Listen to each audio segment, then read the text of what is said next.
Hello all, my name is Erta the Wanderer, and I've come out of the jungle today to talk with one of our most esteemed generals, the Great Lizard Wizard. How are we doing today, Wizard? I'm doing great. How are you doing? So far, so good.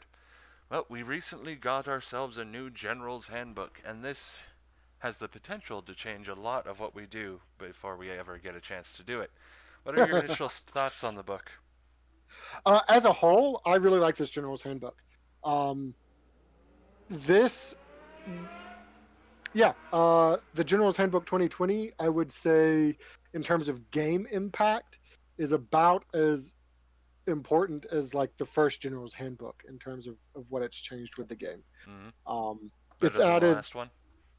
yeah, um, or at least it changed more, which is frankly what I want. Like the goal of the General's Handbook, in my opinion, in the competitive play scene, should be to adjust and impact the meta. If the GHB comes out and it doesn't change the game at all, then what was functionally the point of producing the GHB? This is Um, fair. yeah, so I like pretty much everything in it. There are some things that I don't like, but overall, I think it's all good. Um, so yeah, it's one of the better General's Handbooks that I've seen in the amount of time I've been playing. Mm. So, it's general change, if not necessarily good change. Yeah, I have some sad things about some of the battle plan deployment changes, but that's the only thing in terms of what's going to impact competitive play a lot Mm-hmm. that I dislike. Overall, I think it was all good decisions. Fair enough. There are quite a few big changes that are going to cause a lot of problems, in my opinion. But I guess we'll Hmm. get to that as when we do. Fair. Alrighty. We have a list here from you. Should we just run through things as we get to them? Yeah, sounds good. Alrighty. So start of the General's Handbook opened up a lot of really cool narrative and open play mechanics. Not my Um, specialty, but a lot of fun stuff here. yeah, it's stuff that I always have the best intention of getting around to and almost never do. Um, but there's some really cool stuff like adding in Skies of Slaughter for behemoths, Mm-hmm. doing aerial battles. That's super cool. I own multiple manticores. They're like half the reason why I got into Slaves to Darkness. So the potential for those has me super excited. Um, Yeah, it looks like they took their new Spitfire game and they ported it over to Age of Sigmar, and I hear a lot of good things about that one. So, yeah, the 40K aeronautics or whatever mm-hmm. is yeah, it's as far as specialty games, it's really solid.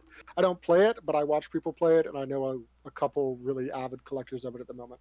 I think that's why a lot of people why they threw it into Age of Sigmar. It's so that people who want to play it but don't want to buy an entirely new model range can. Hmm. Yeah, It also gives us a reason to actually use our behemoths, which isn't yes. common in this game. And then Coalition of Death added a cool new way to do multiplayer games outside of Triumph and Treachery. Hmm? I I oh, good. Yeah, I prefer the match play version of it, but yes. Yes. Yeah, no, I think the match play version of Coalition of Death has a lot of potential for duels tournament Hmm? events. Um, It actually gives set rules because we've been making yes. them up on the fly. And it's been one like out of all the tournaments and events I've gone to, my favorite RTTs, the small like 1 day tournaments, have always been duels events. Hmm? Like I have a blast every time. Yeah, Um, they're a lot of fun. yep. If you have to do So a tournament, your first one should definitely be a duels tournament with a friend. yeah, that's actually really good advice. Um, but yeah, I've had a blast at the ones I've been to. So I think Coalition of Death is super awesome. And Yep. then there's a ton of random generators that got thrown into the General's Handbook that I like a lot. Yeah, I Um, haven't quite gone over them math wise because I just got my solid copy of the book yesterday. mm, But I'll crunch the numbers on those and we'll see just how well they actually did. I feel like at least just looking through, especially the anvil, the battle plan generator is super awesome. Like the Coalition of Death battle generator, Hmm? um, that interests me for the purpose of like creating battle plans for events. Like if you wanted to do specific, unique battle plans for a tournament that you're running, I think taking some of those mechanics and like it's a useful tool. Um, I look at it and I see like a dungeon mod. It's not something I'm going to run as is, Hmm. but it's something that I'll pull the bits that I like and use Right. them It's a potentially. base on which to grow from. Yeah, yeah. Um, but the Anvil of Apotheosis in terms of like creating unique Oh, hero characters. this is Uh, such a fun mechanic. Everyone's been yeah. blowing up about it. I love this thing. Even if I never actually get to use it because people decide that it's broken, it's not, then it's still just going to be a lot of fun. It's great Hmm. for modelers, hobbyists, painters, and professional players like me. This is just a great, well built system for the most Yes, part. agreed. Yeah. Yes, you can Yeah. make Doom monsters, but as we all know, monsters are the worst thing in the games at game, and it's always way too expensive to do so. The best thing competitively I can see is I can make a lot of our heroes better for the same price. Yes. But that Um, but that seems to be just our guys, which makes me think that our guys are built badly. underpowered. Yep. Yes. It's actually a good ruler for how good your units are. If you can make a Hmm. better version for in these overcosted rules for the same price, then your unit is bad. Yes. Well, and it also sort of gives you an idea of the points value in a sense that Games Workshop assigns to various attributes. Um, Mm, so it's interesting to get like an inside look at what Games Workshop views as more valuable than something else. Um, so that yeah, and part's I also think they're cool. kind of miscosting a bunch of stuff in here. Yeah, I agree. Um, It does. Yeah, you're right. It does explain their thought pattern and yep. gives us a good idea of what they value. Hmm. But beyond that, it's I, yeah. Go for it.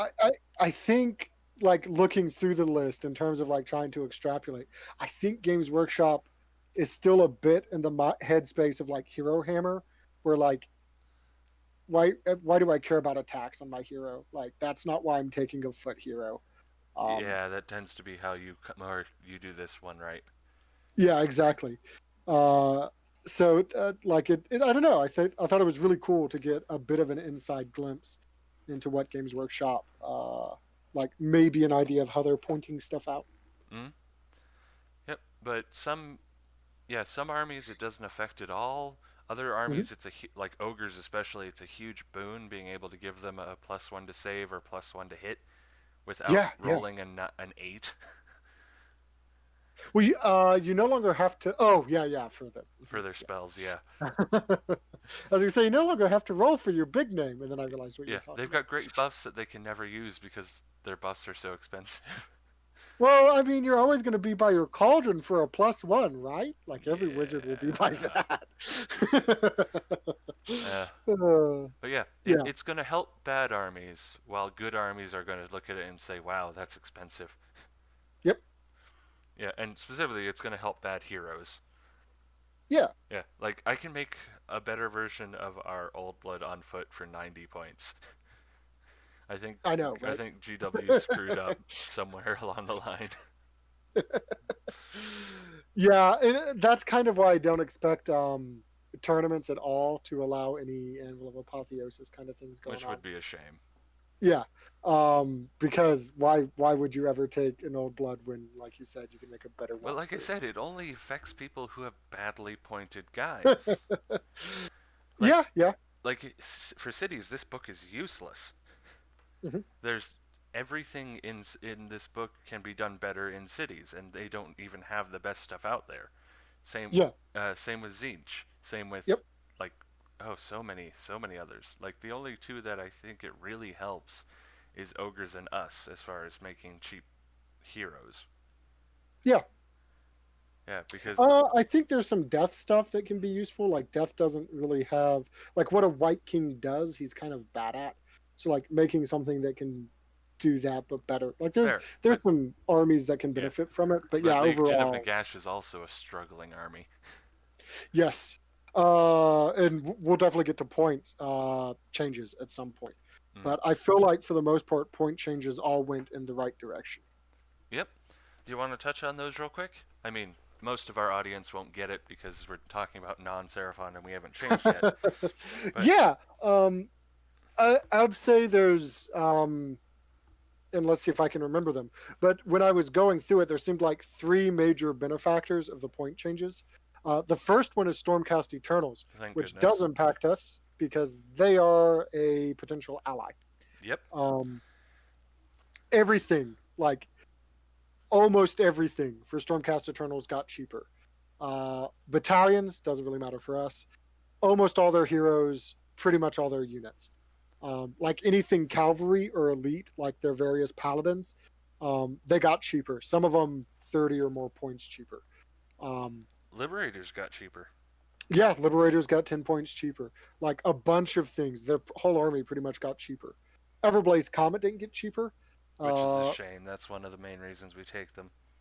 yeah, like if Everblaze went down from 100 to 60 and the Knight Encanter went down the 20 points that it went down, I would highly consider fitting in the Everblaze and Knight Encanter to most of my list. Mm-hmm. At the moment, I'm probably not going to be doing it because of another big change that happened that we'll get to in a bit.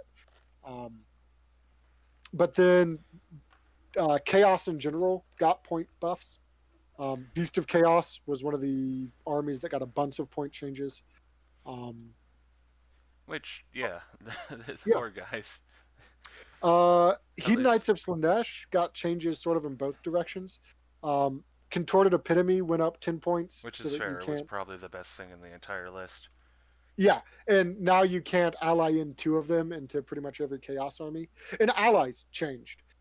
You can no longer ally in the competing Chaos God under the allegiance of a Chaos God. Oh, they finally So, have restrictions on that yep, horribly messed up system? yeah. So So, Khorne can no longer ally in Slanesh, Nurgle can no longer ally Zinch, and vice versa. Um, hmm. so that got That's, changed. that's actually going to hurt Slanesh quite a bit because they like Cornish demon princes. Yeah, they really did. So yeah, that went through. Um, that was the major changes. Night Haunt was a significant benefactor as well. They were the other out of the three that I was looking at. Black Coach is And still way Gloomspite too Gits were the expensive. second. Totally forgot them. But Stormcast Eternals, Gloomspite Gits, and Night Haunt all got good points things for Mm-hmm. them. Yeah, Black Coach is still too expensive though. So sad. Yep. But their Harridans and a bunch of other stuff went down in points. They can now take both versions of the Guardian of Souls, which is huge. Morn Ghouls went down, which is cool because they're a good unit. Um, a bunch of stuff got better in terms of points for them. I don't know if it got good enough that I expect to be seeing them again a lot myself.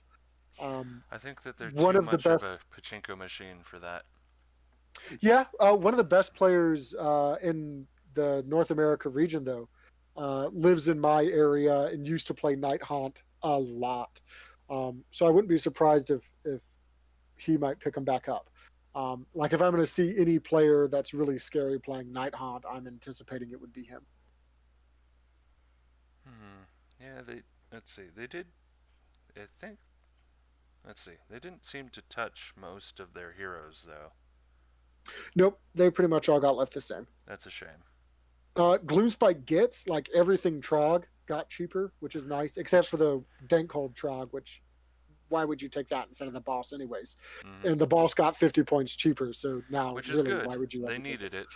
But will anyone Yep. take them in competitive? Probably not.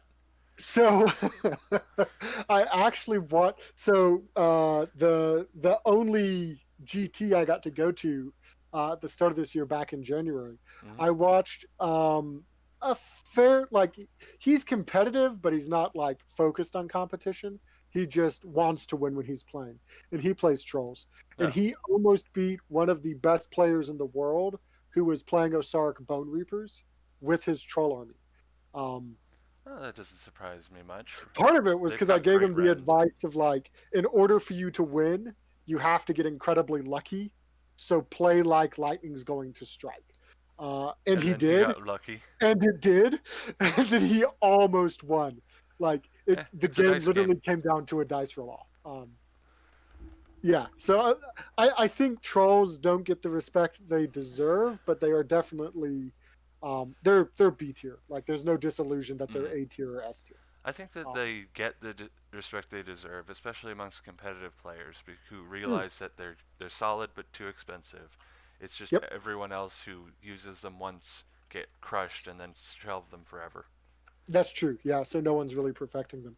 Fell waters are good, and at 150 points, I would pretty much always consider bringing fell waters in any army that could bring them. Oh, especially if it cuts down on how many stabbers you need to paint. Good lord. I Yep. know I used to play skink horde, but still, ow. You don't want to paint 160 triangles because that's all a stab or a shooter is. It's just one big isosceles triangle Yeah, holding something. the thing is, skinks are really easy to paint. That's fair. Stabbers are not. Uh, but yeah, those are the major point changes. There are some shifts other places. Mm. Pretty much every new book. This is what was interesting to me. From Orc War Clans forward, there were only two armies that had any changes. Cities of Sigmar had their Drakespawn stuff change, and then Osaric Bone Reapers had some of their units get cheaper. Yeah, And those are most the yeah. yeah most of the rest of it's supposed to come out in a big FAQ, like with Slanesh last year. Yes, exactly. Yeah. So we're still crossing our fingers and waiting for that. And when it Yeah, comes because out, we'll probably address it in a smaller chunk of one of our future episodes. But mhm. Well, unfortunately, at the moment, Sylvaneth are no longer our allies. they Um, aren't. But they yeah, just they're got not to be our listed as our allies. allies, but it is like known that the General's Handbook was created before our book was even published.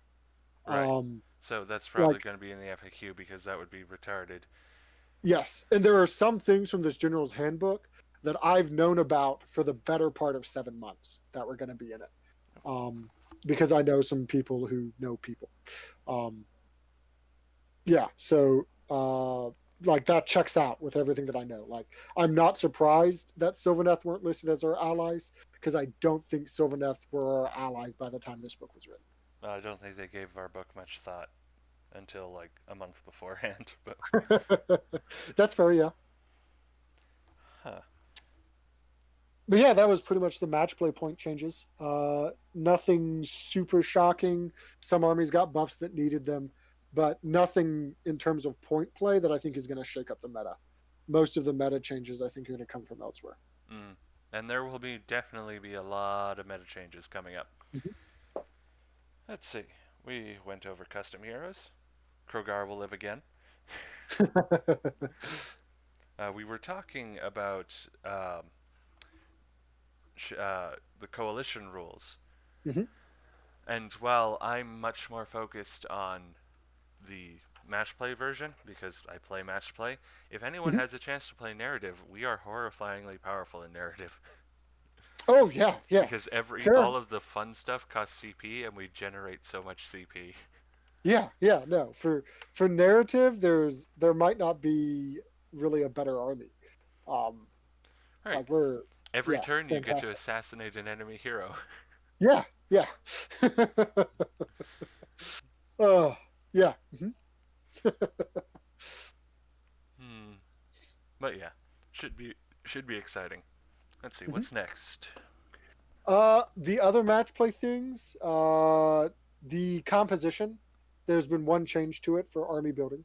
Hmm. Um, for battle host, which is 2,000 points, there's now endless spell caps. So you can only have 0 to 3 endless spells in a 2,000 point game, 0 to 4 in a 2,500 point game, 0 to 2 in a 1,000 point game. So that was added. I think it was needed. I'm also very sad about it. Yeah. Not. Uh, I Not got. for me though, specifically for Gloomspike Gits. Yeah, that's what I was thinking. Those poor guys. They used like Yep. what 5 of them, Yeah, they would use 5 or 6 endless spells. Um, and they needed them badly. yeah, yeah, and that's what made the army good and competitive. So that made me sad to see that happen. Yeah. Um, And it's such a shame because the reason they did was they just released three major magic armies that, Yes, and they didn't want a return to Lumineth spell Realm wall. Lords in particular, Yeah, they didn't not want to to mention return to Disciples of Zinj. spell Yeah. wall. Yep. But I don't think that, and by nerfing the really strong armies, they hurt a weak army more because the strong armies have alternatives. Yeah, I would like to see a Gloomspite gets FAQ that says they can have one extra endless spell, Yeah, whatever that number is. I Something like that. I don't even, yeah, I don't even think it was necessary because the only reason anyone ever played spell wall, because it's boring Hmm. and time consuming, is because you had no other options. Fair, yeah. I mean, that's why Gloomspites play it, because all of their big strategies are just hordes and endless spells. Yep. And the reason why we used to do it was because the only options we had were hordes of easily killable guys and endless spells. Yeah. And the Yep. only reason Zinch ever used it was because their only option They were was the same. hordes of disposable guys and endless Yep. spells. I'm sensing a pattern here, but this isn't true anymore. Spellwall Yeah. isn't a good way to play Zinch anymore. Spellwall isn't the best Yep. way to play Seraphon anymore. I wouldn't be surprised if it's incredibly strong for Lumineth Realm Lords, though, True, but or would have been. true, but they can still get the main benefits of that, which is to screen off their main guys so you can't pile in on them. That's true. And yeah, I mean, Lumineth are still going to be able to use Spellwall, just The not main thing perfectly though sealing that I you think off. made it scarier for Lumineth versus the other one is Disciples of Zinch specifically says their non-hero wizards can't cast endless spells, but Lumineth Realm Lords can. So the major limiting factor to over spamming endless spells used to be that you had to pay hero premiums in order to bring a hero wizard to throw out the endless spells because they can only cast one per turn. Hmm. But Lumineth Realm Lords could, in theory, cast 12 endless spells in a turn. If you could Um, pay for that, that's horribly exactly, expensive. yeah. Um, so I under like I feel like out of any army that was nerfed that's going to be good, it's the Realm Lords that got hurt by the change. Yeah, but that just seems like something that could be fixed by non-heroes cannot cast endless spells wording put into their Yeah, I agree. FAQ. I agree. That seems But really then easy to one of fix. their specific endless spell, the wall little rune whatever thing they Yeah, cast, would have become worthless if you're not casting it on a unit of guys. granted, like I mean, non-hero units cannot cast non-luminous endless spells. Yeah, no, it Ta-da! always could be addressed. Like you can always It's use the and you specificity don't of language. hurt other armies that way. Hmm. Don't make I don't. broad rules when simple fixes are possible. I agree. I think there's a definite desire for a unified rule system, though. I think that drives a lot of short-sighted decisions, in my opinion. That's fair, and it's not the only time in this book that they make wide-sweeping changes that hurt more than it helps. Yep. The special rule. There's a new special rule that I'm super excited for, and this one says that you can't make more than one dice roll, with the exception of rerolls, obviously, to negate wounds or mortal wounds after the allocation phase. So this is You specifically cannot affecting the stack ward yeah. saves, and we have a term for it finally. They finally Yes. put in a book what we call these things. Hmm. It's not feel no pain, it's not after save, it's a ward save, and we can Yes. say that now. Yep. This book is worth it, if only for that. So yeah, I like that. Mm, it For people who were wondering, and I'm sure it's been discussed ad nauseum in other places, but I've been MIA from the internet. This doesn't affect our Sarsgaard and Croak because, or in fact, it won't even affect Osaric Bone Reapers, Galthazar Harvester, yeah, and no, because he doesn't Deathless negate whatever. wounds, he brings back big Mhm. models. Exactly, and the Auric Hearthguard and the Sarsgaard take wounds for them. It's not a negation. Right, it's Um, shifting. yep, And you don't even roll a dice for it. yep. Most of the well, sorry, scratch that. I'm It's wrong. a 2+ for I think it's a 4+ for the Auric Hearthguard, a 2+ for the Yeah, but you'd only roll Sarsgaard. that one dice because ward saves don't work. Yes, yep. But yeah, the only army I think this really does anything to would be Skaven. Yeah, because Yeah, the unkillable Vermin Lord, you no yeah, longer have the 5 up, 5 up, 6 up. yeah. Most armies don't. Yeah, their bell, their furnaces. Most armies can't stack ward saves like they can. Hmm. They're pretty much the only guys who can, and And everyone Skaven else. did get cheaper as a result. Yeah, yeah. Everything else in the game is maybe a 5 up and a 6 up. Like Hmm. it might affect death, but not much. They can't get a whole lot of ward saves. It will affect It affects chain Death's gun heroes. Nagash. Yes, yeah, it affects Death's heroes. Specifically, it affects Nagash with his 4+ mortal wound negation. Now he doesn't get a 6 up on top of it. It also affects the realm that makes all terrain mystical terrain, and it affects mystical terrain. A bunch of armies aren't going to care about stacking in mystical terrain anymore. Hmm. I mean, Um, that wasn't really a primary tactic anyway, but still. I So, mean, anytime you could put your heroes inside of mystical terrain that are support heroes, like hmm I always did it. Like I frequently at tournaments would rather mystical than arcane terrain back with our old book because I wanted those 6+ save after saves more than I wanted the +1 to casting because I wasn't our relying spells on were bad casting. because Yeah, our spells were all bad. you needed was cogs and bellwind. After that, you cast nothing. So a Yep. lot of times I would choose mystical over arcane. Hmm. But yeah. So it's definitely something to keep in mind, but most of the people who have really stupid high saves don't care. Hmm. Although it does make that one Ozeric Bone Reaper spell entirely useless. Yeah, well, The 5 up mortal wounds ignore. so that adds one to their already existing 6+. It doesn't give them another one. Yeah, but is that worth a spell cast? The only one you would have done it on is Nagash, and he doesn't. He has a 4 up. Yeah, it still would be used on Archon the Black. Oh yeah, fair. Um, yeah, and he's the protection of Nagash's. I don't remember what the spell's called, but yeah, that the +1 to their 6+ save. That spell is it's still going to be used on Archon the Black, I would assume. But that's it. Yep. They keep making niche spells worse. That's a Uh shame. huh. Which is too bad because they're niche. They Yeah, should be really good at what they're really good at. but nope. They just keep limiting options of bad abilities. I don't Yep. think they're doing it on purpose, but this is something that general knowledge should. I mean, we sat down and in 10 minutes we saw this problem. Hmm. So, eh, it is what it is. The other big thing, so the thing I'm saddest about losing was secondary objectives. Hmm? Secondary objectives didn't make it into this general's handbook. I wouldn't be surprised if some events still use them. Um, they were super cool. Hmm? If I were to write an event packet, I might still use them. I don't know how I would print all of them in the event packet though. Now that it's a GHB back, but I would be tempted to still use them in event packets I were producing because I really really enjoyed secondary objectives. A But we got bunch a of new them thing. shifted into auxiliary ones, didn't they? Yes, yes. Now we have auxiliary objectives, And and they're they a lot of work fun. differently. They're now tiebreakers. Um, I think functionally tie breaking will still more often than not come down to kill points than Oh, auxiliary please no. objectives. Kill points is a terrible way of doing it.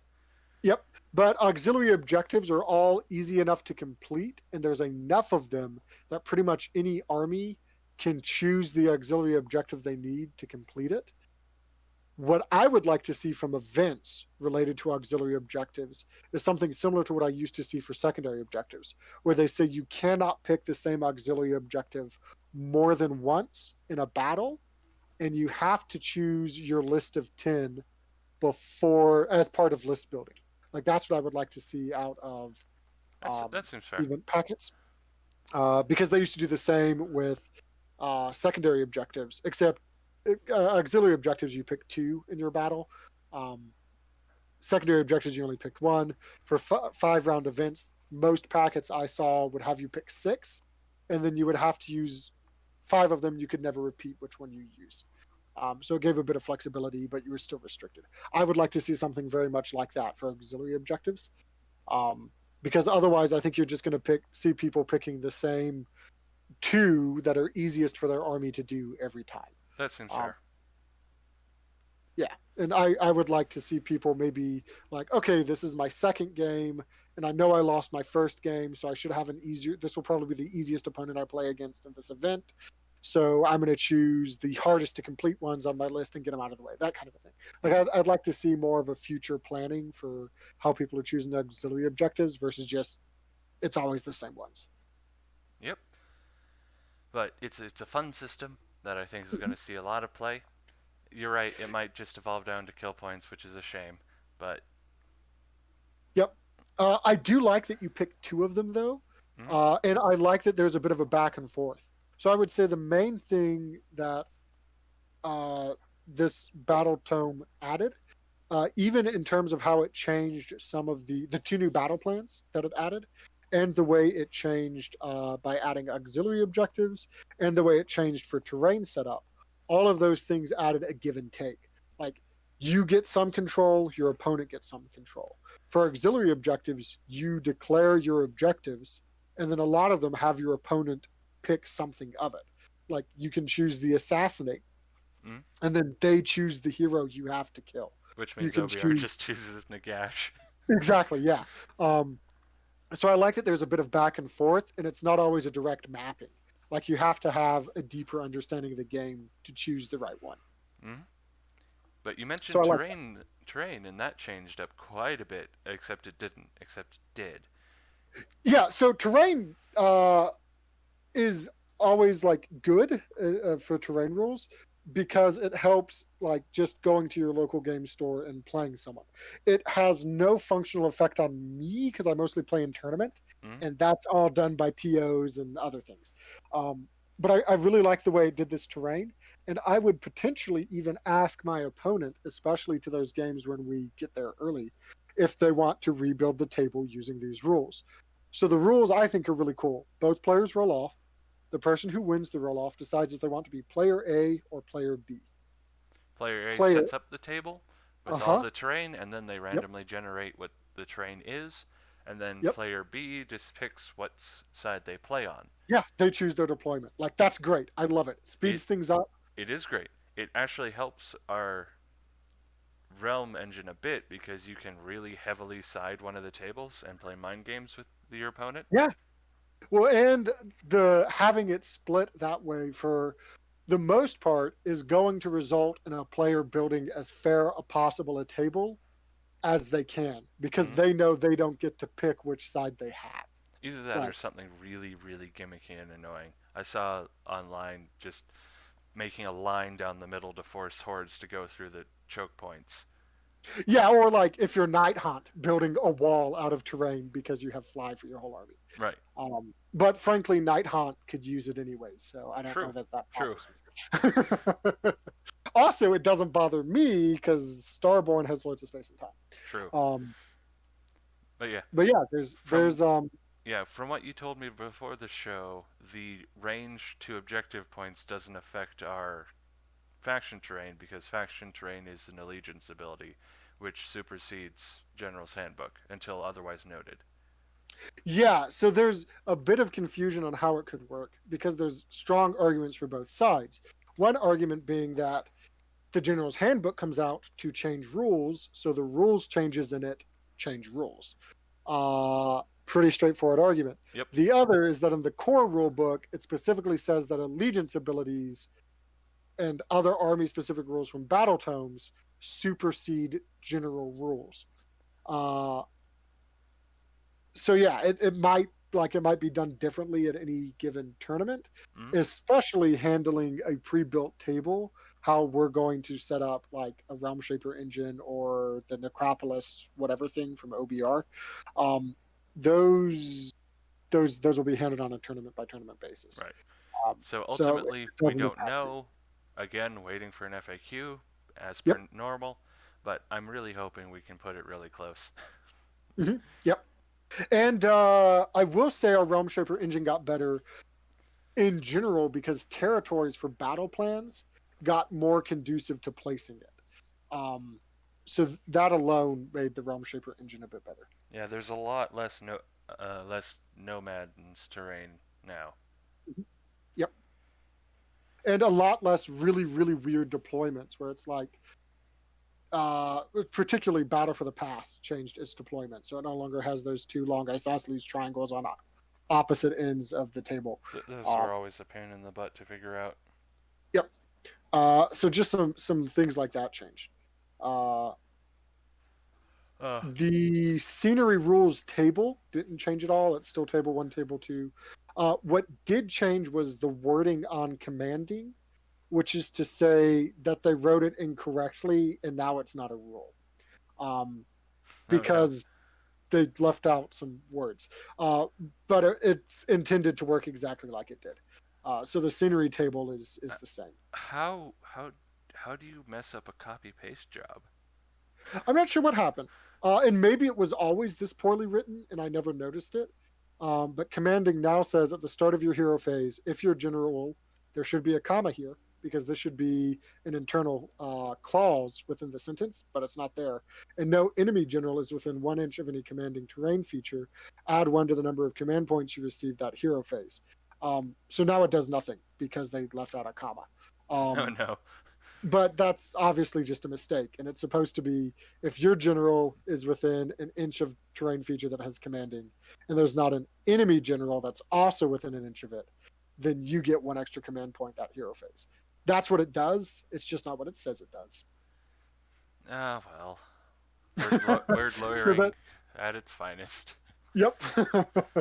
So that's the only thing that changed for scenery rules table. Mm. Um, I like that they gave like they still have the standard terrain table of like pick 5 from this and 4 from this, like that's all still around. Hmm. um Not terribly used often because most people don't have that terrain, but it's a thing. yep. And they specifically have a subsection in this GHB for battlefields at events. That way there's not some guy who tries to argue with you and makes you call over a TO, because you can be like, ha, it's here in the rules. um so that at least was nice for me. Good. I've Being had able to one person. slam those types of people is always helpful. Yes, and I've had it come up a very limited number of times, but it's just an annoying thing that Yeah, comes because up. most people aren't dicks. Yeah, they're like, "This is the event packet. We all agreed to play this event. Let's follow the event packet." That normally settles it. Like no one's ever like, "I want to play the game my Yeah. specific way." It's refreshing that our fandom has a remarkably small amount of those guys. Yeah, I'm worried. I was worried. I'm slightly less worried now, but I had been growing increasingly worried that we were going to get a bunch of those guys in the community because 8th edition 40K was kind of bad. Hmm. And so I was afraid we were going to get a bunch of people. But 9th edition 40K is looking like it's going to be a really good game. So I'm less worried about us getting a bunch of those guys joining Who over from. knows? Yeah, I mean, you never know. Yeah, I think wargaming is naturally resistant to that kind of person because shifting to meet meta is so difficult. Yep. Yeah, and it's really hard to chase the wagon like in any of these games. So normally the people who are doing that, I don't have to play anyways because they lose their first 2 games and I never get to see them. Mm. Um, But so yeah, back on topic, Triumphs had a big change. They yeah. There's only 3 now. they dropped all the useless ones. Yeah, it went back to basic. Like it still has and this is how you know they copy pasted. It still has the clause that says use these instead of instead of the core rulebook one, but these are the 3 core rulebook. Um, But yeah. yeah, like it dropped rolling run rolls, which is pointless. Almost everybody Hmm. does that, or just take 6. It dropped Hmm. the reroll bravery ones. Hmm. Did they get better? Was it always reroll everything, or did it used to be reroll ones? No, it was always no, they got no, no. Okay, they're the same. Yeah, Yeah, yeah. It was never reroll ones. Reroll ones is the command abilities. you're right. That's The what I'm triumphs were always confused. reroll all. So yeah, those stayed the same. But yeah, Triumphs are now you never roll and are disappointed. yeah. Um, Because it used to be that a bunch of the triumphs just wouldn't help some armies, but everyone loves rerolling hits, wounds, and saves. So, I will say that instead of inspired, I wish they kept the strategic genius or whatever the one is. I can't remember what it was called, but it used to give you a command point Uh-huh. whenever you wanted it. I would much rather that than the inspired, because then if I need to, I can use that command point for battle shock test anyways. Um, Inspired. I would. Like, which one's that? Oh, Indomitable. Sorry. Oh Indomitable. no, no, I'm totally misreading it. For some reason, I thought that there was battle shock immunity There for the used to triumph. be. They got rid of it Yep. because everyone Yeah. hated it because it was useless. Yep. Because if you just spend a CP and make your guys immune. I'm just an old time Stormcast Eternal player. That was my first army for this game. So whenever I see Inspired, I think of the old Inspiring Presence. Um, Yeah. yeah, But and that made me think of the yeah, command ability. That yeah, yeah, like I said, that was everyone loves reroll hits, wounds, and saves. So whatever you yeah, get, you're going to be happy, yep, and it's going to be useful. So good on them. yep. See anything? The generic command abilities are all still here, which is good. I would have Yeah. been really sad if at the double forward to victory or inspiring got removed. Apologies for people on Lustria who I misled. I the ebook version I got was horribly mangled, and so they had two that were 2 pages ahead of everything else, and so Ooh, I jumped the gun and said, "Oh, immunity to battle shock isn't a thing anymore." But that's my bad. It's a thing still.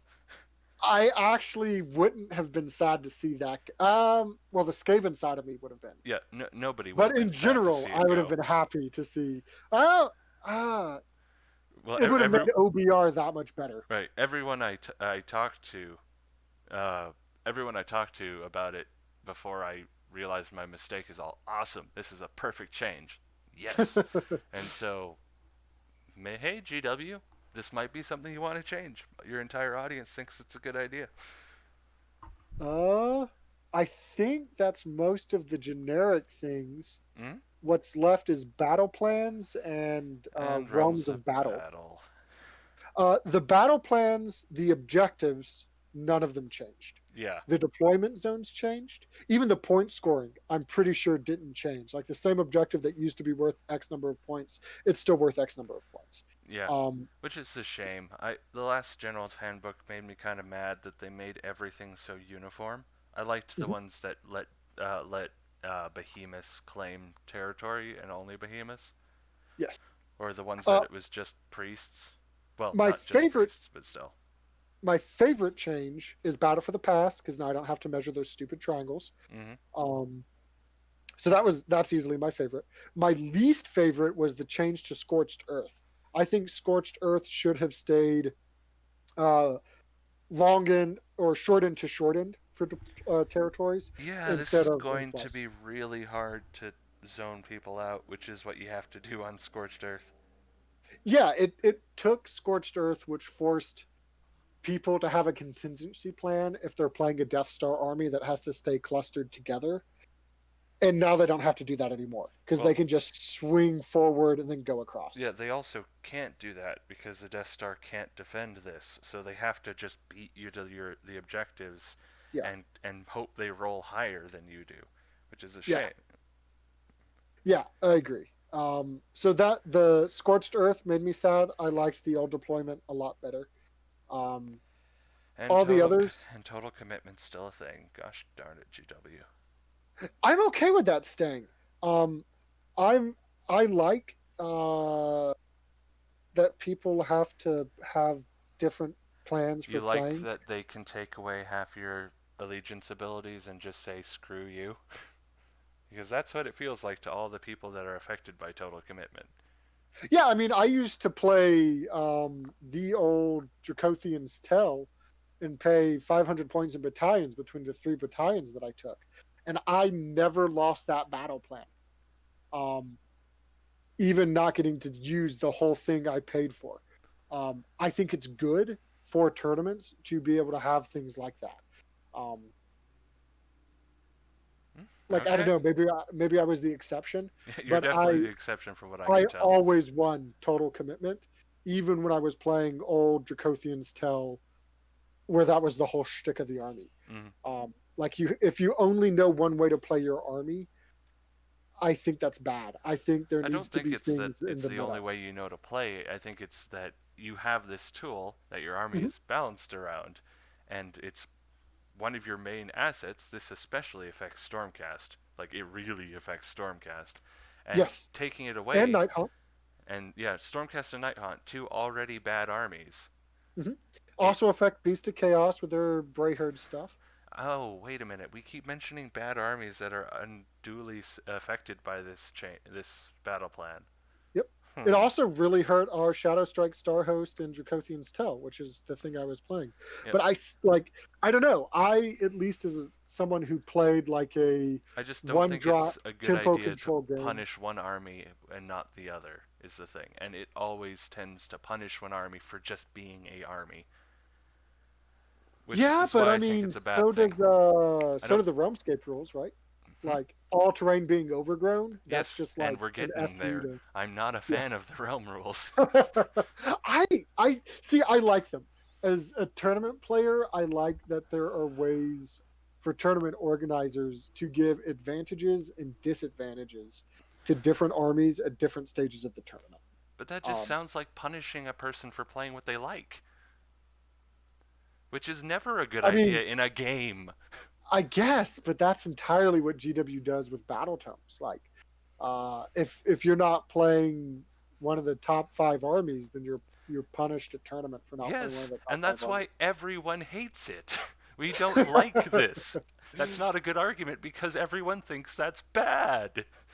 I don't mind it. Like and part of it's probably just my personality. I like building armies that punish those top five armies. Like that's the thing I like doing is building the counter meta armies. Fair enough. I So just don't I think it's like that terribly there's a healthy meta for a for game. me to counter. That's fair. I can see that. And that's without the rest of the things that changed the poor realms. Yeah.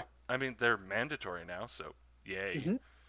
That There are was two new battle plans, Blade's Edge and Forcing the Hand. They took out Relocating Orb good. and Duality of Death. Let me double check. I Also think good. Duality of Death is the other one they took out. Let me But see. now I better check. Yes. I was just literally pulling that off Duality the is. top of my head when I noticed I didn't see it. Yeah. So yeah, Duality of Relocating Orb are gone, which is Which is good. weird. Duality of Death was a tournament staple. Yeah, and it always hurt the armies that weren't built for combat, That's true. I which always is probably enjoyed why playing it's it. gone. Yep. Yeah, you Yeah, tend no, you I tend to totally enjoy understand why it's fighting gone. uphill battles, though. I mean, you play Seraphon. That's fair. Uh, I enjoy long cons. Is really what it's about. Mm-hmm. So I always had fun with Duality of Death because if you had good long term planning, uh, you could blindside some people. But Blade's Edge is the new one. This one's cool because it has sort of that same give and take. So there's a split down the middle lengthwise table. There's a total of 6 objectives. 18 by 18 by 18. Yep, for all of them. So they're real close up. Super far up the table, basically on the center line, like as close as you can pretty much do those and still have people stand on them and be X inches apart. Players have to be set up more than 12 inches from enemy territory. Uh, you score 1 victory point for each objective. They're only worth 1. It's a 5-round battle plan, same as always. What's interesting is that player A, The person going first. yes, the player B gets to pick up an objective at the start of the round and just get rid of it. Hmm? This isn't the first time we've seen this, but Yes. the last time it was the second player. Mm-hmm. Yep. Yeah. And So, these are just so up close. yeah. Yep. So I like that. Yeah, it's going to hurt turtling armies. Mm-hmm. Luminous are not going to enjoy this battle plan, but yeah, and it's going to be bloody because all the objectives are right up in each other's face. Yeah. Yeah. No, it's going to be super bloody. And the other one is focal points, yeah?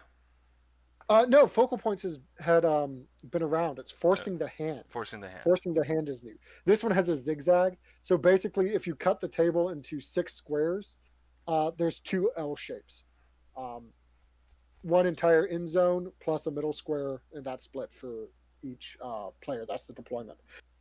This one has 6 objectives that are sort of in a diagonal down the table that are also real close to each other. And this one's cool too. This one's also does a rotating off thing. Let me get the exact wording. Okay, so each player. Oh yeah, one player gets to choose which is the primary. So player B chooses the primary objective. So you're choosing the primary objective for either of your opponents, and those ones are worth 3. The other ones are worth 1. So I like that there's like some trade-off in actual direct player interaction versus just like I controlled it, I'm burning it. It also means that you can't really ignore one of your objectives because it changes which is the most valuable each turn. Correct. It's a bit like shifting objectives, except there's less RNG in it because you can presumably deduct what your opponent is going to do if you do X. So I like that. Meeting engagements, I don't know enough about meeting engagements to really know a whole lot of what changed. Yeah, it's not competitive. I ignored it. Yeah. But it looks like there were some changes. Like the battle plans look slightly different to me.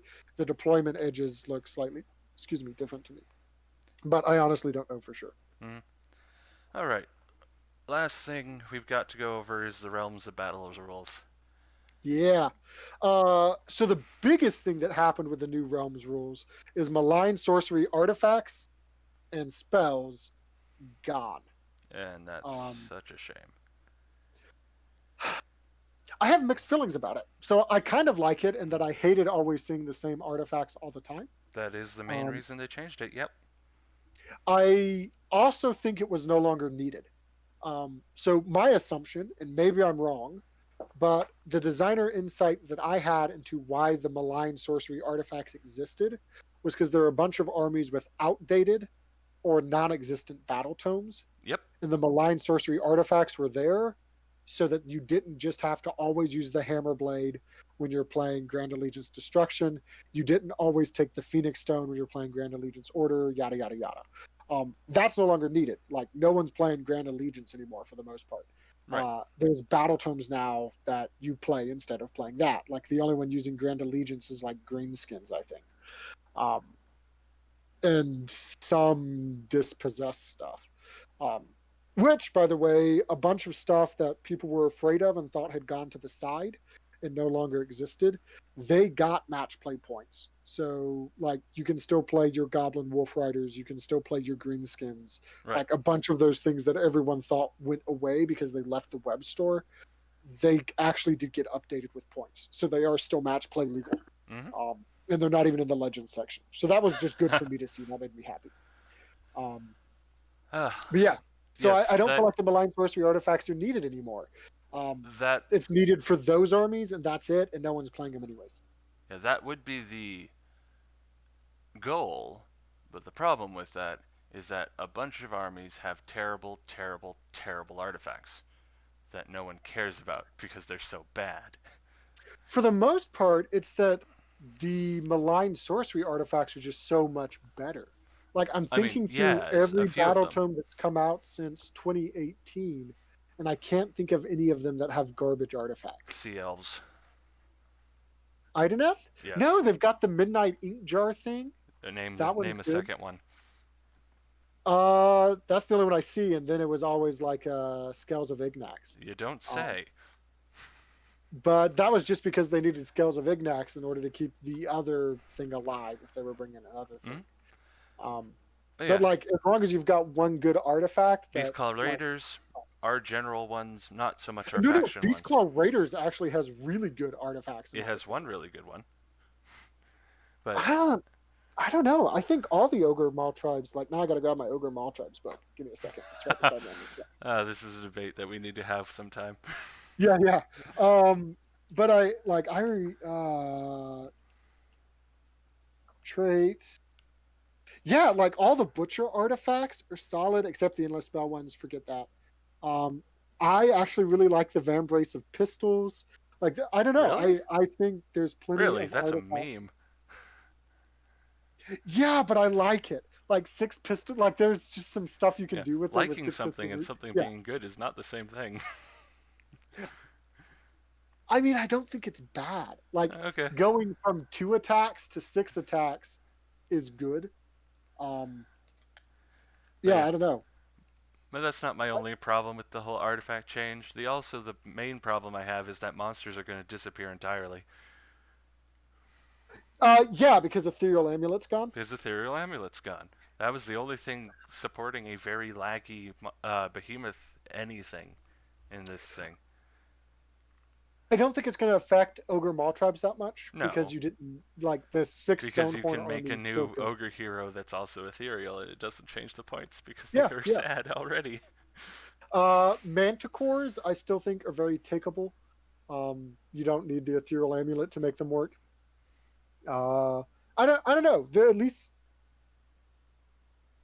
yeah, even Skaven, I still think you're fine taking your behemoths. Like the armies that already ran behemoths, the only one that I really see it changing is Flesh Eater Courts. Okay, but yeah, all the ones who took them for fun are not going to be having fun anymore. All the Yep. one, yeah, you're right. The main behemoth builds, which is like 3 guys, Hmm. but it's going to hurt Nagash because Velocita can't be a thing anymore because Yep. it's gonna French Vordry or whatever. yeah no, the Vampire Lord on Zombie Dragon. Is that not Vordry? What's his name? Huh? I think no, Sorry, that's just the there's generic an one. old Warhammer Fantasy model that he was before he Oh, became a then vampire I prince on I Zombie don't Dragon. know. Yeah, my bad. But yeah, Yeah, yeah, it's gonna that hurt that Gits. guy got hurt. Yeah, it's gonna be hurt. It's gonna hurt Gits because their Uh-huh. spiders can't take it anymore, and And they're spiders squig. was already yeah, and those were already niche picks. But to be fair, like going back to, there's still good artifacts. The spiders have good artifacts available to them. The squig guys have good artifacts that are available to them. It's not as good. It's not as mindlessly good as Ethereal Amulet was, Mm? but like there's still plenty of good artifacts. Right. Cloak of Shadows being lost, and some of the Ugesh or Ugu artifacts. Those are the ones I'm most sad about because they did really cool things Yeah, that were and activatables. they're gone because people disliked Aether Quartz Pendant, which is fair. That one Hmm. needed to change, but again, sweeping change to easily fix things is not Uh, I my go-to. I also feel like Ignac Scales and Amulet needed to go as well, though. Well, I Like think I feel like that's those are what the three happens problems. when you don't give an army protection from mortal wounds and make it contingent on a single model. Yeah, I agree. So now that model that you really needed, that was protected from, oh, I don't know, Nagash, Hmm. Seraphon, Lumineth Realm Hmm. Lords, is just going to get blown out of the water. Yeah.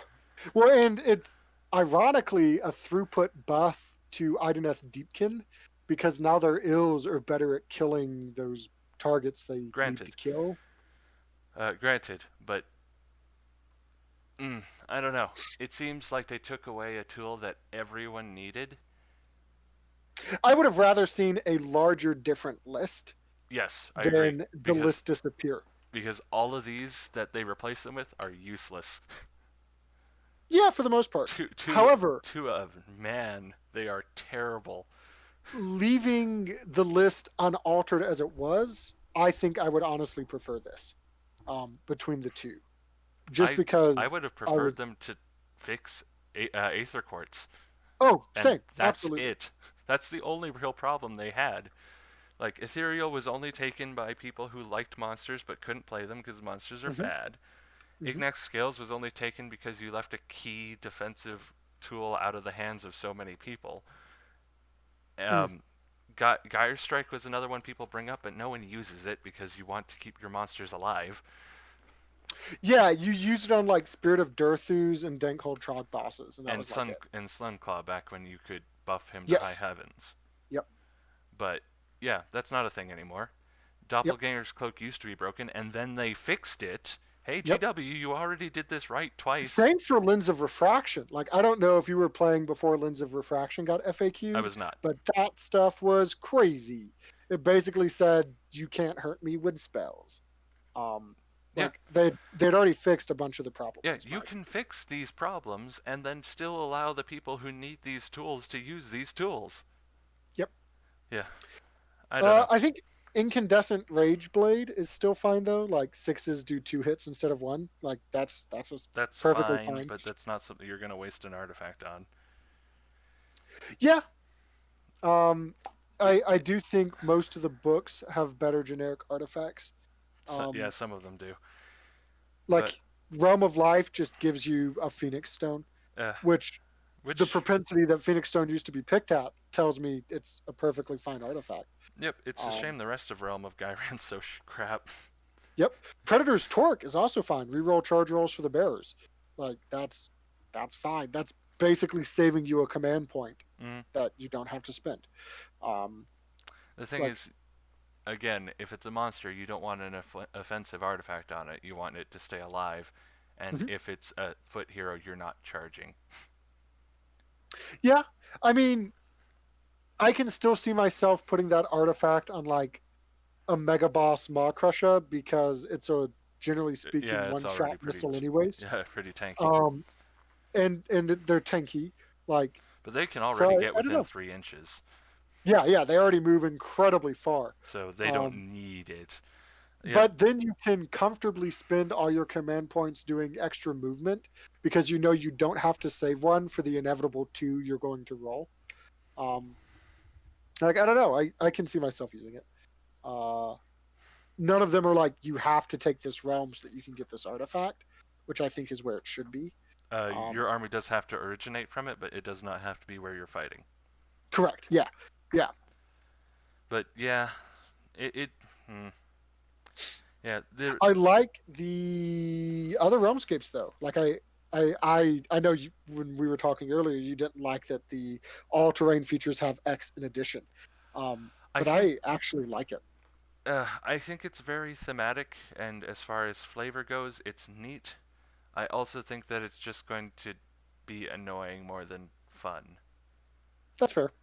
which What I'm interested to see is how people decide to do the stacking up for like deadly and volcanic. Like if you've already got a piece of terrain that rolled volcanic and you you're just playing an roll twice. Akshi and it has volcanic, do you roll twice? Yes.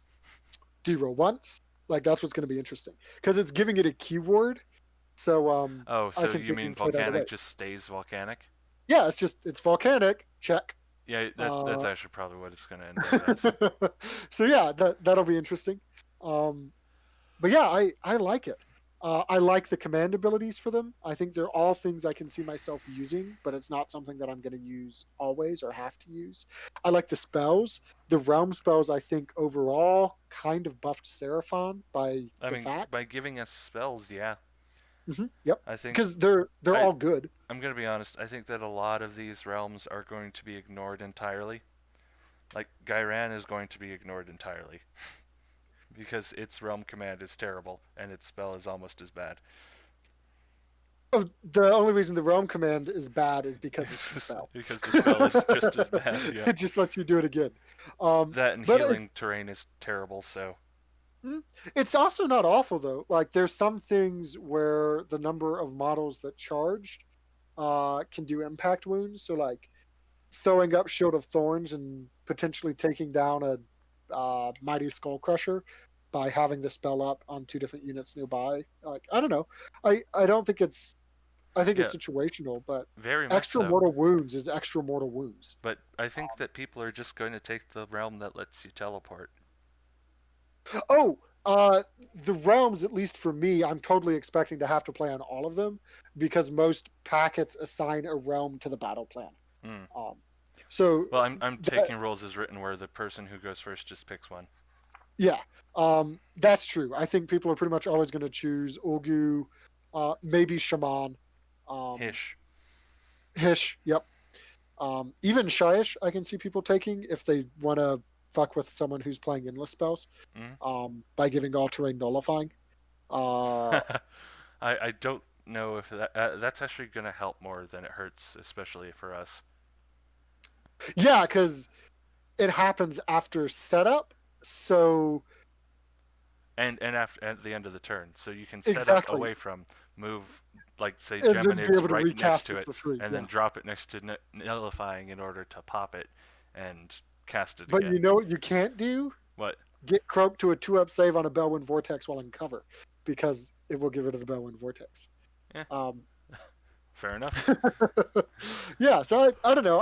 I think were I playing it at a more casual event where they're like, yeah, follow the rules and pick whatever, I think there's some cool potential to counterplay your opponent by getting to choose the realm and now balancing choosing the realm, setting up the table, choosing table sides. Like I think that's a cool little trifecta of back and forth. I like it. Um, Fair but enough. I'm at least anticipating having to play on all battle uh, realms over the course of the year of tournaments because tournament packets will probably make me do it. Yeah, I know you can play around all this and you enjoy this, enjoy that sort of thing. Mhm. I just think I think we're just coming at this from two different angles. You enjoy Yeah, the I'm definitely challenge coming that at it it. provides, and I dislike the punishing it does to especially new players, but also people who don't deserve it. Hmm. I just like getting to have variety, like having played in a bunch of events Well, you're not getting last year. variety with these realms. You sort of are because, You at cut the least for, artifacts in half. Well, sorry, to 1/6. yeah, and tournament packets, like they're going to, like, I like that if you see a tournament packet and you see that one of the battle plans happens in the realm of Ulgu, now maybe you have to rethink the list you've run for the last two events. That's what I mean by variety. Because now all of a sudden you're going to have a realm that has a bunch of overgrown terrain, or is it overgrown? Which one? It's the line of sight blocking. I don't Yeah, remember what that's it's called. overgrown. Overgrown. Okay, I always get overgrown and entangling mixed up in my head. But the overgrown terrain, like maybe now you don't bring your Iron Drake spam list because it's in the realm of Ulgu for battle round number 5. Iron Drakes don't Um, care; they just teleport. sure, yeah, but whatever it is, like I like that. I like designing an army to a packet instead of just bringing the exact same list to 18 events over the course of the year. Um, Fair enough. And I think that those kind of rules tend to hurt the weaker armies more than it does anyone who actually cares. yeah, it, It hurts it those who don't have options, and those mhm. people are often the ones already struggling to keep up. Yeah. But a lot of times, if you're playing the army that doesn't have options, uh, and it's struggling, you're playing it because you absolutely love that army. And they're And punishing you now because playing what sure, you love. Now you and suffer for it. maybe I'm just the weird guy, but that's the way I was with Seraphon previously, Hmm. and I enjoyed it. Like it didn't bother me. Right, Um, because your character you like to play to disadvantage. yeah, that's fair. But I don't know. I loved Seraphon. I didn't really care what uphill battle it was. Seraphon was the army that I enjoyed, and I liked having some variety instead of always doing the exact same thing. Yeah, I just know a Um, lot of players who are going to be very sad that they have to put their stuff away now. yeah, I I can be sympathetic to that, but at the same time, I feel like you can find ways to make it work. I think there's a bit of abandonment syndrome within the wargaming community in general. We're like, my thing changed, so I'm no longer doing this army. To a certain Um, extent, but Gates like got I triple see that a nerfed in lot. this thing. Yeah, but they also got cheaper big spiders, cheaper trogs. Um, way they were playing, yep, that got nerfed. But it looks like there's now a caveat for a new way of playing, We'll like see if it running the works or negative if to it hit just ends up army. worse. Yeah, it could. But I like looking at what changed if I were building a Gloom Spite, and this is off topic, but I would be looking at the massive debuffs to hit. Like Big Spider got cheaper. Cool. That means I'm taking a Big Spider and I'm taking Itchy Nuisance or whatever, the negative to hit. That's already one Uh, of the main things they were doing. Trogoths, Fellwaters got cheaper. So I'm sticking them out in front of my Stabas, behind my nets, and I'm at -3, -4 to be hit with my Trogs, and they're in front and soaking everything. Um, that path to play got a lot easier to play. Um, So sure, endless spell spam got harder, but it already got harder without people necessarily realizing anyways, True. because Lumineth Realm Lords, OBR, Seraphon, Disciples of Zinch all made it hard for them to do that. So I don't know. I'm normally a glass half full kind of guy with rules changes anyways. But I don't think it's as bad. I feel like people are all doom and gloom. I'm a When glasses they see halfway. change. Nice. Yeah, I can be I can be incredibly harsh when necessary. I can be uh, excited when necessary. That's why Nice. this book is kind of a A mixed bag. 50-50 thing. I Yeah. love custom heroes. I Mhm. love a lot. I love auxiliary objectives and a whole bunch of other things, and I absolutely hate some things. Mm. Mm, Uh, I do think Ulgu is probably like if we can choose, choosing Ulgu is real good for us. yep, Um, protecting those heroes. Line of sight's yep, important. and it's no longer a universal teleport like it used to be Mm, for the realmscapes. And that's the other thing I actually really like. In terms of practicality, you only ever played one or two realmscape features for any given realm, anyways, for a tournament, right. because some of them were just awful in terms of a tournament. Um, Reducing Yep. it down to one, I feel was the right move. Um, so I like that. And then adding a generic terrain feature, I also like that. I can see the argument that some of them are too negatively impacting, like giving all things overgrown. Right. I mean, Uh, that's why everyone hated old Sylvaneth. mhm. But who is it really going to affect, right? It's going to affect Disciples of Zinch, and screw those guys. Huh. Uh, so because like you said, it's not going to affect cities. You're using Soul Screen Bridge. It's not going to affect Carriage Overlords. They've got Fly. Um, like it only Oh, affects the I one forgot that. army that I really hate, anyways. So and it Let's doesn't see. affect. It's going to affect any army that requires spells to be viable. It's going to affect any army with decent to moderate shooting. Correct. It's Yeah, going to affect. Yeah, I mean, mm, like, it doesn't affect Lumineth Realm Lords because they can do the special. Don't need line of shooting or line of sight for shooting. Like it's yep. not going to affect It's pretty gonna. much anything. It's gonna hurt Beastclaw. That's a shame. Yeah, especially if you're running the Lead Belcher Underguts Beast Claw, that's going to really hurt them. Oh, sorry. Beasts of Chaos, but them too, Yep.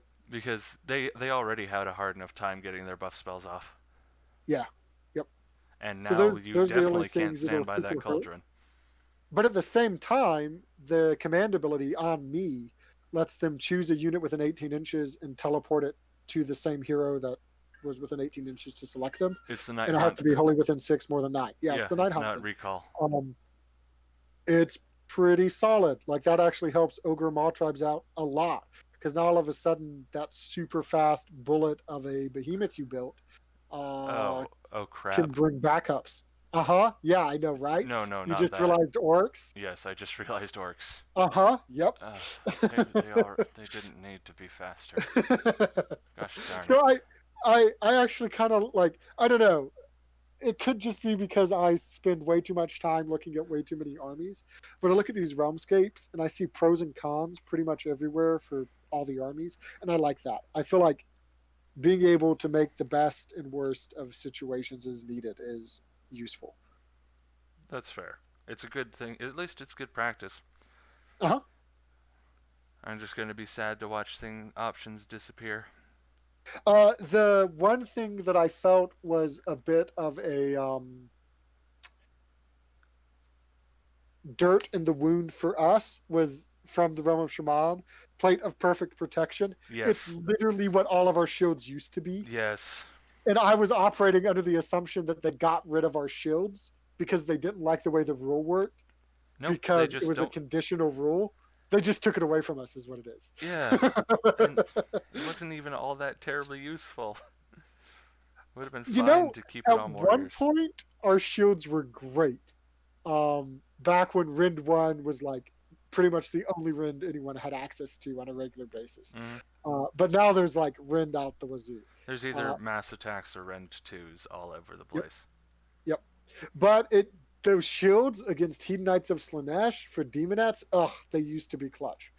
Um, and like your Stormcast Eternal friend who's got his prime with the Grand Hammer, and you're like, ha, I don't care about your Rend.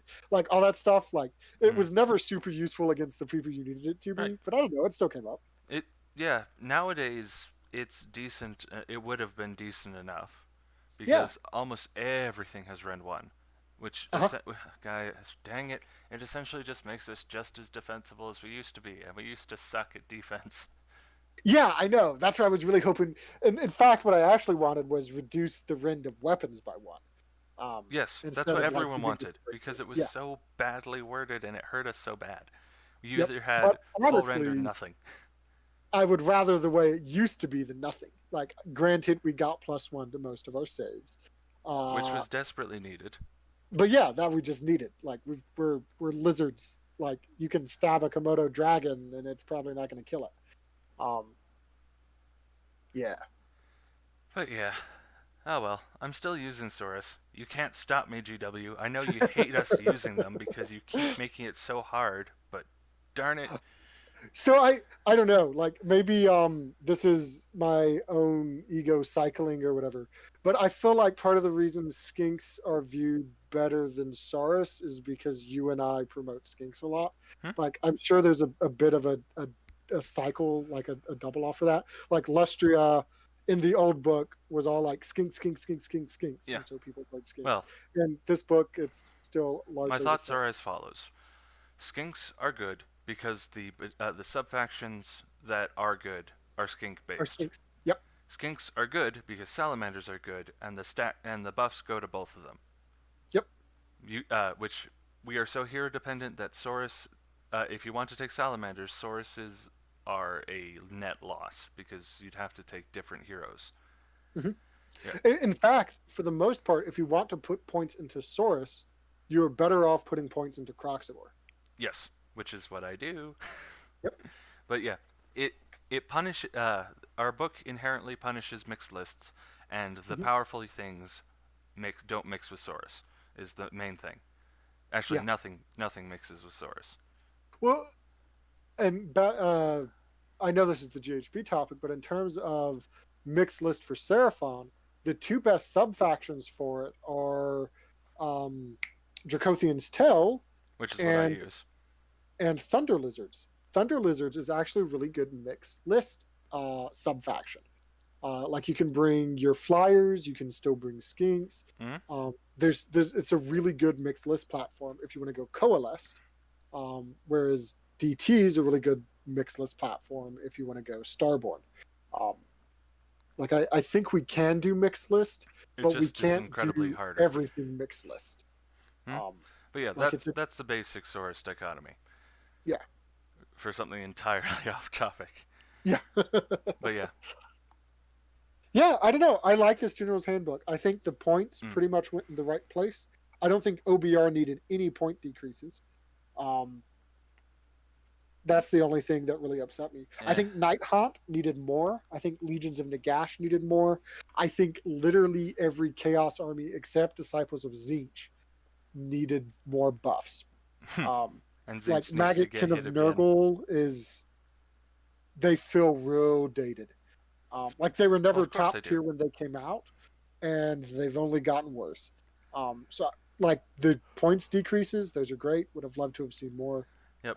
Beast of Chaos needed some point decreases on their main Gores and Ungores and Bestigore units, in addition to their Dragon Ogres and other stuff. Um, I but I really feel hope like it was all in the right yeah. way. I really hope that tournaments find a way to allow in custom heroes because I believe that it allows different lanes of play for armies that need it and doesn't Mhm. really help the armies that are already excelling. Yeah, It all I it also fixes our the above mentioned mixed list problem because mhm. no keyword +1 is just yay. That's what it should have been in the first place. Yes. And I don't know. I think you can make room for it. Like most of the tournaments I played in, mercenaries were allowed, but no one used them. Yeah, because they were Um, terrible. if you were playing a really bad army, then bringing a mercenary company of Flesh Eater Courts with two of the Arc Regents to summon on 40 Crypt Flayers now made your army playable. Yep. But you were already playing downhill anyways. So like it was never this broke the game type thing. I feel like there's room for that with the Anvil of Apotheosis. I would agree. I essentially what I would do if I were to make it like tournament legal is limit the point cap. Like foot heroes can only cost up to 200, and mounted heroes can do whatever because you're paying Mm. 400 points for a single model. Yeah, yeah, that's fair. I I think what becomes a problem is when you can consistently make cheaper versions of what you pretty much already have. But that doesn't look to be the case. Like yeah, I haven't like like you I gone said, the through only time that's an option is when the thing you already have is bad over or bad or overcost. overcosted. Yep. Yeah, it'll really help non Stonehorn ogres, which need Mhm. help because non Stonehorn ogres have problems. But Yeah, I mean, you can actually run Mournfang again, which is great because Mournfang's big problem is they hit on fours. yeah. So I guess as a like closing topic, what's one thing that you didn't expect and were shocked and happy that was changed, and what's one thing you were hoping for that didn't happen? Well, we're still waiting on. Hmm. Uh, so I'm any big changes to Zinch will probably fit into the first category, provided they don't screw it up. Hmm. Because I don't really expect them to hit Zinch as hard as they should, or I expect them to hit them way too hard.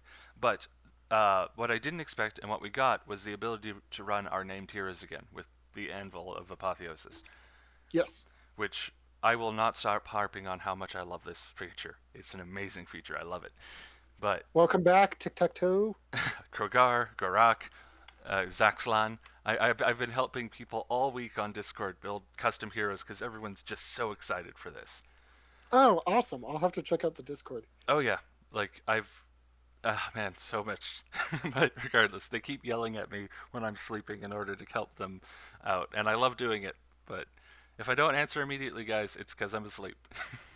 But yeah, things that I wish they would have changed, but they didn't. Hmm.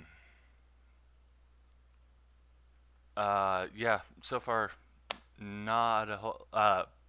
The stuff that I really hope they're going to change, but they might not, is still up to come with points changes mostly. Mm, I want my demogryphs to be at a competitive point costs. At the moment, yeah, they're just bad Gorgruntas for 20 extra points. yeah, that's true. I mean, they can be as good if you invest massive amounts of resources into them, but you know. The thing that I wasn't expecting to be in the book, that I was super happy that it was in the book, was the auxiliary objectives. That's awesome. I love Yes, it. I think they needed to be a smidge more narrow so that you don't run into the problem of it's just going to come down to kill points anyways. agreed. Um, like that was at least the problem I had with the secondary objectives as well. Is if you were good at the game and you understood your army and the battle plan and your opponent's army, you could always choose a secondary objective you could complete. I never felt like they had a huge impact on my game. I thought they were cool. I enjoyed doing them. But when I think back over the course of all the games I played at tournament, there was never a point where a game was decided by secondary objectives for me. Hmm. Um, I feel like that's going to be the case with auxiliary objectives, but I hope it's not. I think tournaments can design them in such a way, their packets, that that's not the case. So that's the thing that I'm super excited about that I didn't know was in it. Uh, in terms of what I wanted to see, but didn't see, um,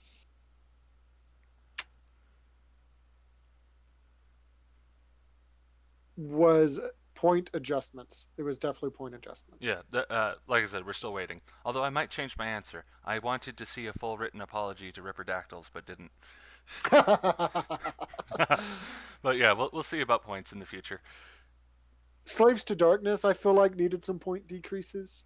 Um, Nighthawk needed more than they got. Like there were a bunch of things that needed to be yeah, cheaper. I think Slaves to Darkness, most of it's still coming. Mm. Because again, we're supposed to get an FAQ that adjusts a bunch of that. Yes. Yep. Which is annoying, right? Because Yeah, like you buy your book, you get a brand new packet, and within a month that packet is no longer Wizard, correct. you play GW games. This is a fact of life. Yeah, it's just sad that like it's different if it's rules, right? But this is an entire like side packet. Like Mm, they make this little separate side useful packet, and I would like it to last me longer than an FAQ. agreed. Um, like just print that packet later. Like, you know what I mean? I don't know. Or give me a packet that I can buy. Like, let me subscribe and buy a new packet monthly. Like, I Yeah, don't know. yeah, they should make them print to order, Exactly. and they should adjust them more than twice a year. Yeah. My get, So I don't know. That's my I complaint. would I would separate it from the GHB and then have it every quarter. Yeah, yeah, that would be great. Would love it. Mm. I would totally do that. Um, Regardless, a lot of or fun print it stuff. with a freaking white dwarf. Like have a quarterly white dwarf that has that packet. Yeah, that's fair. That'd be a great idea. You'd get more people buying white dwarves. Yeah. Listening GW, do that. Not yet. We're not popular enough. But regardless, I think that's everything. A lot of fun stuff, a lot of disappointing stuff, but overall, nothing too bad. Yeah, I like it. I don't regret my $40 on it. Oh yeah, much better than last year. Agreed. Yeah. Last year was a massive disappointment, and this year I think I got my money's worth, and I bought it twice. Oh, nice. Oh, right, because you got the digital and the physical. Yep. I needed to read through it before I got a hold of my physical copy to be ready for tonight. Ah, well, that lets you know how much we appreciate you as an audience. That we will spend money on something just for you guys. Alrighty. Well, with that all said, I think that's everything we've got to cover, and the jungle is calling me home. Thank you for joining me tonight, Wizard. Yeah, thank you. It's always fun. Alright, you all have a wonderful night. Mhm.